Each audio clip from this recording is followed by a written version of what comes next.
Hi మావా, ఓం నమ శివాయ.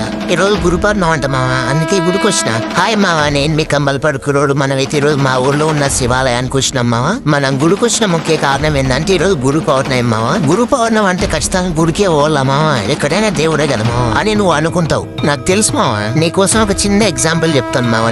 నువ్వు బయటికి పోయినావు మావా, నీకు బాగా ఆకలిగా ఉంది మావా. నీ ఆకలి తీరాలంటే ఇంటికి రావాలి. ఇంటికి వస్తే నీ ఆకలి తీరుతుంది. నువ్వు యాడనో ఉండి నా ఆకలి తీరాలంటే తీరదు మావా. ఆ దేవుడు కూడా అంతే మావా. నువ్వు యాడనో ఉండి కూరగాయలు కొడితే ఎందుకు ఇస్తాడు మావా? ఆయనతో మనకెందుకు మావా? మనం చేయాల్సినవి చేస్తే ఆయన ఇచ్చేటివి ఇస్తాడు మావా. నీది ఎట్లుంటది అంటే పనికి పోయి పని చేయకుండా కూలిది అన్నట్టుంటది మావా. నీది ఇంత పైన దీపం ఎవరు పెట్టినారు గానీ దీపం పెట్టిన సాంగ్కి జై.